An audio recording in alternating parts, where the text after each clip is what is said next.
Hello बच्चों, welcome to my YouTube channel learn and grow. बच्चों, जैसा कि आप लोग जानते हो, हमने अपने यूट्यूब पर क्विक रिवीजन सीरीज मैथ्स का कंप्लीट खत्म कर लिया है बच्चों, है ना। और अब हमने क्या करना है, अब हमको आगे रिवीजन को करना है। और मैथ्स का भी आप लोगों ने अच्छे से रिवीजन कर लिया होगा, उसके शॉर्ट नोट्स आपने बना लिए होंगे।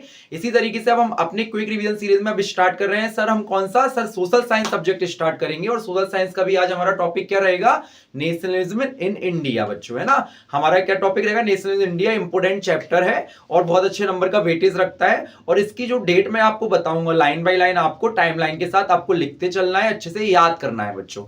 तो नेशनलिज्म इंडिया हमारा स्टार्टिंग कहां से होता है सर, 1915 से स्टार्ट होता है। जो गांधी जी हमारे साउथ अफ्रीका से इंडिया वापस आते हैं बच्चों। क्या होता है, 1915 में गांधी जी वापस आते हैं साउथ अफ्रीका से, कहां, इंडिया वापस आते हैं। इसी के साथ नेशनलिज्म इंडिया स्टार्ट हो जाता है, यहीं से चैप्टर की शुरुआत है। अब बच्चों क्या करना है हमको, 1950 में गांधी जी आ चुके हैं। अब क्या हुआ वहां पे, हमारा जो पहला उन्होंने जो सत्याग्रह किया, अच्छा गांधी जी का क्या आइडियोलॉजी थी कि हमको नॉन वायोलेंस और ट्रुथ के रास्ते पर चलना है। यानी उनका कहना यह था कि यदि कोई व्यक्ति हमको जिस तरीके से ऑप्रेसिव कर रहा है, हमको दबा रहा है, तो उसके लिए हमें क्या करना है, उसके अंतर आत्मा को हमको ये फील कराना है कि आप हमारे साथ गलत कर रहे हो, जिससे उसको अंदर से आए कि हमने गलत किया है और वो सुधर जाए, है ना। और क्योंकि गांधी जी वायोलेंट तरीके को बिल्कुल सही नहीं मानते थे, क्योंकि इतना ज्यादा हमारे पास पावर भी नहीं थी कि हम अंग्रेजों का सामना कर पाए, उन पे मॉडल वेपन्स थे। इससे fight is not a solution, है ना। गांधी जी की इस तरीके की आइडियोलॉजी थी। हमको क्या करना है, सत्याग्रह ही करना है। सत्याग्रह मतलब अपने जो भी ट्रुथ है उसके लिए हमको क्या करना है, रिक्वेस्ट करना है पीसफुली। ये गांधी जी की आइडियोलॉजी थी। तो गांधी जी ने पहले 1915 में आ गए, उसके साथ ही 1917 में क्या हुआ, हमारा पहला सत्याग्रह जिसे हम कह सकते हैं वो हुआ। उसका नाम क्या था बेटा, चंपारण नाम था, है ना। चंपारण नाम था। चंपारण कहां है, बिहार है। ये किसके लिए हो रहा था बच्चों, इंडिगो प्लांटेशन के लिए हो रहा था। क्या, इंडिगो प्लांटेशन जो हमारे फार्मर्स कर रहे थे, उससे क्या हो रहा था, बहुत नुकसान हो रहा था। किसका, फार्मर्स का, इंडियन फार्मर्स का। तो उसके खिलाफ वो चाहते नहीं थे कि इंडिगो प्लांटेशन हो, तो गांधी ने उनका सपोर्ट किया एंड देन गांधी जी को सक्सेस भी मिली उसमें। फिर 1917 में हमारा एक और मूवमेंट हुआ जिसको हम बोलते हैं खेड़ा सत्याग्रह बोलते हैं ना। ये भी हमारा कहां है, गुजरात में है खेड़ा सत्याग्रह, है ना।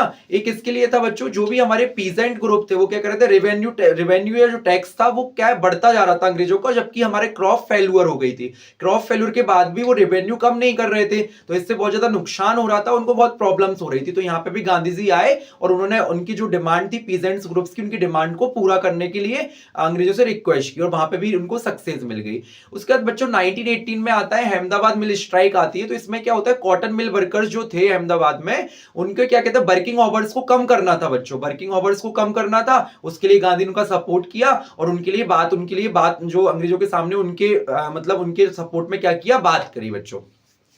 अब क्या हुआ, ये तीनों ही मूवमेंट में क्या हुआ, गांधी जी को सक्सेस मिल गया, रीजनल सक्सेस मिल गया। तो रीजनल सक्सेस मिल गया तो एक तरीके का कॉन्फिडेंस भी आ गया। तो और गांधी जी को लोग बाग जानने लगे थे, जनता उनसे जुड़ने लगी थी बहुत अच्छे से। गांधी जी को भी ये थॉट आया कि हम हमको क्या करना है, बड़े लेवल पे कुछ मूवमेंट करना है। इसी के साथ 1919 में क्या हुआ बच्चों, दो बहुत खतरनाक इंसिडेंट हुए। एक तो रोलेक्ट एक्ट आया 1919 में, जिससे क्या हुआ, उसमें क्या किया कि जो भी व्यक्ति 3 या 4 से व्यक्ति ज्यादा दिखेगा उसको सीधा जेल के अंदर बंद कर दिया जाएगा। और उसके लिए क्या होगा, कोई भी वकील वगैरह कुछ भी मतलब कोर्ट में भी पेश नहीं करने देंगे उसको। तो ये क्या था, एक तरीके गलत गलत तरीका था। तो 1990 में रोलेक्ट एक्ट हुआ, तो इसके अगेंस्ट भी कुछ काम करना था। साथ में 1990 में जिसे हम बोल सकते हैं कि हिस्ट्री का वन ऑफ द मतलब क्या बताएं आपको, बहुत डेंजरस एक इवेंट्स जिसे हम कह सकते हैं, इंसिडेंट्स बोल सकते हैं, और जो कि नहीं होना चाहिए था। ये क्या हुआ था, जलियांवाला बाग मैसकोर हुआ था। इसमें क्या हुआ था बच्चों कि एक तो हमारा क्या, रोलेक्ट एक्ट के अगेंस्ट कुछ लोग क्या कर रहे थे, वो इनके जो प्रोटेस्ट कर रहे थे वो कर रहे थे। बट अब क्या हुआ था, यहाँ पे हमारा फेस्टिवल भी था।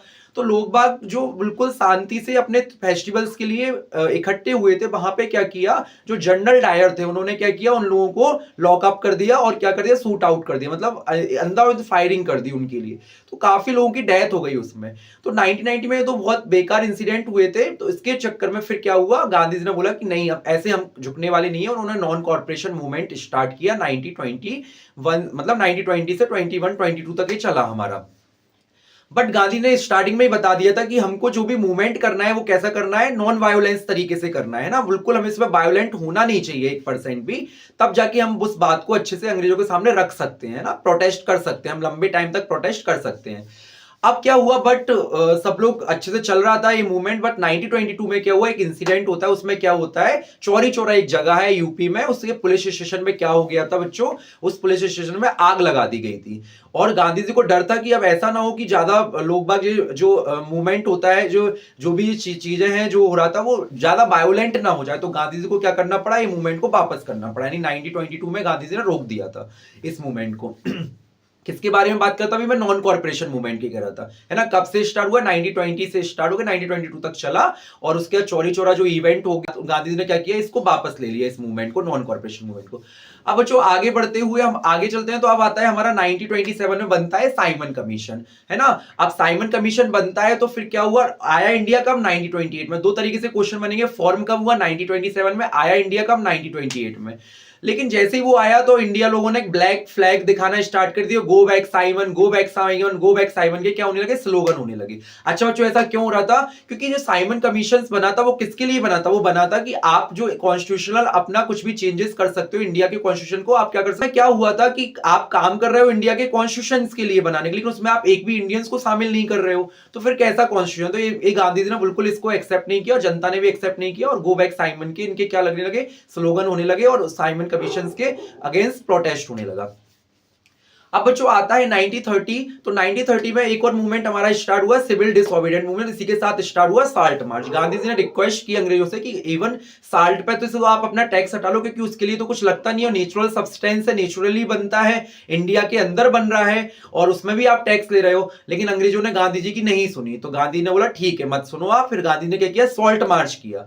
सॉल्ट मार्च किया, गांधी जी कितने चले, लगभग 240 मील बच्चों, 240 मील उन्होंने क्या किया, पैदल चले, और 24 दिन में लगभग उनका ये पैदल यात्रा होती रही। और गांधी ने 6 अप्रैल में आके क्या हुआ, जो सॉल्ट, जो सी वाटर रहता है उसको बॉयल करके वहां से सॉल्ट बनाया गांधी जी ने, और अंग्रेज से बोला अब हम टैक्स नहीं देंगे।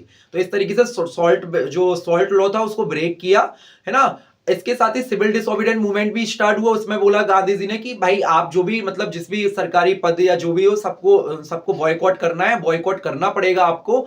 और बॉयकॉट सब लोगों ने किया, टीचर्स ने अपनी ड्यूटी छोड़ दी, प्रोफेसर ने अपनी ड्यूटी छोड़ दी, वकील कोर्ट जाना बंद कर दी, स्टूडेंट ने पढ़ना छोड़ दिया, है ना, और काफी अंग्रेजों का सपोर्ट करना बंद कर दिया, है ना। तो ये मूवमेंट चलता रहा 1-2 साल, लेकिन फिर क्या होने लगा, जो मतलब कमाते थे, जो पैसा करते थे, उनके लिए क्या, उन्हें फाइनेंशियल क्राइसिस आने लगी, इकोनॉमिक क्राइसिस आने लगी। क्यों, क्योंकि अब उन्होंने काम छोड़ दिया तो सैलरी मिलेगी नहीं। तो ये मूवमेंट भी चलता रहा, बट इतना जितना सक्सेस मिलनी थी उतनी सक्सेस को नहीं मिल पाई बच्चों। फिर लास्ट में आता है 1942 में हमारा क्विट इंडिया मूवमेंट। इसी में गांधी जी ने बोला कि अब तो ये लास्ट मूवमेंट है, मतलब last movement in the sense अब तो डू एंड डाई, आपको करना ही पड़ेगा, बहुत टाइम हो गया, हमको कंप्लीट इंडिपेंडेंस चाहिए ही है। और इसीलिए इसमें एक स्लोगन आया, डू एंड डाई। तो ये पूछा जाता है डू एंड डाई स्लोगन किसमें आया, 1942 का क्विट इंडिया मूवमेंट में आया बच्चों, है ना। इस तरीके से हमारे ये मूवमेंट चले कंप्लीट, इनकी डेट बाय डेट आपको याद करना है ना को, तो ये चीजें ध्यान रखना, और इनको आप एक लिस्ट बनाते चलना, एक शॉर्ट नोट्स आप बनाते चलना। तो ये हमारा क्रम बाय क्रम आप सीरीज आप लगा के अपना याद कर सकते हो, और जैसे मैंने आपको बताया इसी तरीके से आपको फ्लो में याद होना चाहिए बच्चों। आई होप आज की वीडियो आपको अच्छी लगी होगी। इसी तरीके से मेहनत करते रहो, अपने नोट्स बनाते रहो छोटे मोटे, है ना, जो पेपर के लिए आपके काम में आएंगे। बिल्कुल हार्ड वर्क करते रहो अपने, है ना। इसके साथ हम अगली वीडियो में मिलते हैं। थैंक यू बच्चों।